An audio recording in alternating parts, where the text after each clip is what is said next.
Oscar Piastri rolled across the finish line beneath Miami's sticky floodlights, wearing second place on the timing screen and disbelief behind his visor. For 17 of the scheduled 19 laps, he looked untouchable. Fastest on a rain-soaked track, ice calm when slick tyres finally bit, ruthless when rivals flinched. Yet, a flawless afternoon melted into somebody else's highlight reel the moment nature, strategy and race control ganged up on him. Before we unravel safety car lotteries, pit lane fumbles, and a podium that felt more like a puzzle, we need to start where the storm truly began, with the young Australian's masterclass in the opening moments of the Miami Sprint. The starting grid resembled a live weather broadcast. Charcoal cloud banks boiling above, puddles glistening across the racing line, steam wafting from overheated brake drums.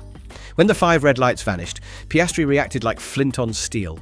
From the outside of the front row, he sliced across teenage pole sitter Kimi Antonelli, hunting for the last island of grip along the painted edge. Brake boards blurred. Turn 1 swallowed the pair wheel to wheel, yet only the papaya McLaren rocketed clear, rooster-tailing water onto the chasing pack. Telemetry lit purple as he stretched 0.3, then half a second, then a full second. Behind him, Antonelli wrestled damp curbs, the dream of converting record-breaking pole into victory already slipping. Commentators hailed poise beyond his years, while the pit wall reminded Piastri that weather radar looked meaner by the minute. He answered with another purple microsector, proving aggression can be precise when the steering wheel belongs to a prodigy. Meteorologists had predicted scattered showers. South Florida delivered a monsoon. On lap 6, fat droplets smacked visors. On lap 7, the entire circuit turned glassy. Teams gambled between fresh intermediates and used sets. Piastri, already comfortable, stayed out, coaxing life from rubber that begged for mercy. He tiptoed through rivers forming at apexes, drifted over painted curbs without snapping, and still defended a cushion of 3 full seconds over Lando Norris. His radio crackled with wry humour. "Feels like I could use a surfboard." The chuckle hid how much stress he poured into every throttle squeeze. Meanwhile, Lewis Hamilton, sitting a conservative 5th, whispered about switching early to slicks the moment a dry line whisper appeared. Strategy meetings exploded in 30-second bursts, every screen flashing deltas that changed faster than tyres could. The downpour stopped as abruptly as it began, leaving humidity hanging like a wet blanket and forcing every strategist to toss coin after coin. Norris lingered 2 seconds back, battery brim full, tyres still in their heat window. Hamilton betrayed decades of Mercedes conservatism, overruled his race engineer, and peeled into pit lane for slicks 1 tour earlier than anyone inside the top 10. 2 corners later, Fernando Alonso hydroplaned through the exit of turn 12. Rookie stand-in Liam Lawson clipped his right rear like a commuter tapping a subway gate. Carbon fibre exploded, and yellow flags turned into luminous safety car boards. Norris and Hamilton dove into the lane at jogging speed, while Piastri had already pitted at racing speed the lap prior.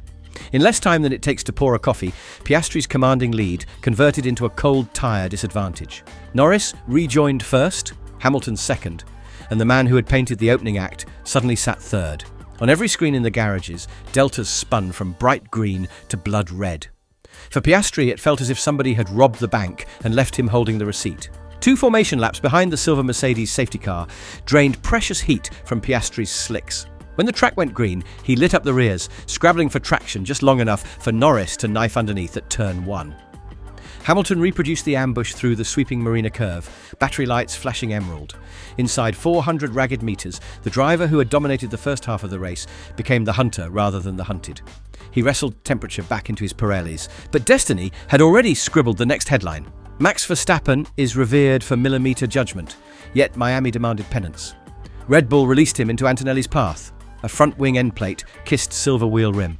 Stewards required barely 2 minutes to stamp a 10-second penalty for unsafe release.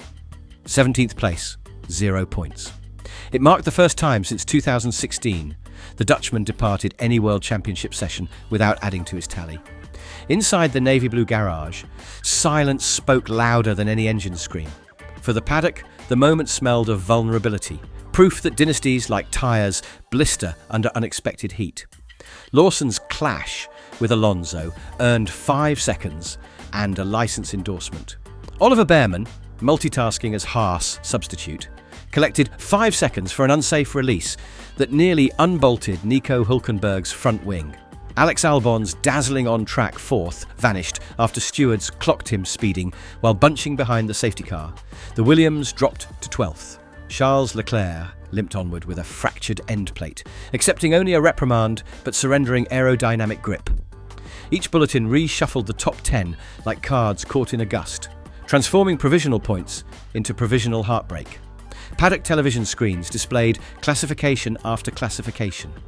Every version stamped subject to change. Somewhere in the control tower, officials prayed the checkered flag would also wave over their inboxes. Hamilton's early slick switch looked reckless, while Drizzle still clung to hospitality awnings, yet behind the safety car, his tyres slid perfectly into their operating window. At the restart, he stalked Piastri, drained his energy store along the palm-lined waterfront straight, and executed a pass built on intuition only 3 decades of racing can craft. Second place secured, he sculpted temperature with gentle throttle strokes, keeping Norris in distant sight while shielding rubber from the hungry asphalt. His radio crackled with calm directives. Brake bias -1, differential setting 3. The calm of a man who has seen every kind of storm and still finds a way to sail. From lap 1, bravery, to lap 17, heartbreak, Oscar Piastri lived sprint racing's razor edge. He had managed damp tyres better than anyone, built a cushion through pure pace and obeyed every strategic cue. Then the poker gods dealt from the bottom of the deck. On the cool-down lap, he sighed, "I might skip the lottery tonight," the half-joke of a driver who knows fortune can be deaf. His points deficit to Norris shrank by only 1, yet the psychological bruise felt heavier than any trophy. Engineers consoled him with data. Fastest driver in 7 of 9 microsectors, best tyre wear. Data, however, rarely soothes a racer's soul. 18-year-old Kimi Antonelli opened Saturday by becoming the youngest pole winner in any World Championship session. By Sunday evening, he understood more about hardship than any simulator could teach. Piastri's lap 1 squeeze shoved him to 4th, Verstappen's pit lane tap dented a wheel rim, and the safety car lottery tossed him back to 5th. Yet engineers still gushed over his car control in torrential spray, and journalists noted that his blunt post-race debrief, "If chaos is standard, I can live with that," hinted at titanium beneath the freckles. He may have lost positions, but he gained respect, and respect stays longer than champagne bubbles. For McLaren, Miami's sprint read like a paradox. Lando Norris delivered the squad's second straight victory on Biscayne Bay, injecting rocket fuel into their 2025 championship bid. Yet across the garage, the quicker driver wore silver rather than gold because a software-driven strategy called Tails, and the coin landed edge up. Team principal Andrea Stella promised a forensic audit of every variable that left Piastri vulnerable to the safety car sucker punch. Victories breed confidence, narrow defeats forge armour. If McLaren channels both, the Papaya squad might threaten championship hegemony sooner than pundits dared predict. Oscar Piastri's Miami Sprint distilled the cruel essence of modern Formula One. Brilliance can command 17 laps and still lose everything in 2. Norris pocketed gold by marrying opportunism to nerve. Hamilton reminded doubters that intuition ages like oak. Verstappen tasted mortality. Antonelli sampled glory and grief in the same hour, and every supporter left whispering, "What on earth comes next?" Rain may not drench every venue, yet pressure floods them all, and pressure, like water, always finds cracks. As the calendar rolls toward the hills of Emilia-Romagna, one lesson rings loud. The driver leading today could be the one asking, "How did that happen tomorrow?" And that knife-edge suspense is exactly why we keep watching.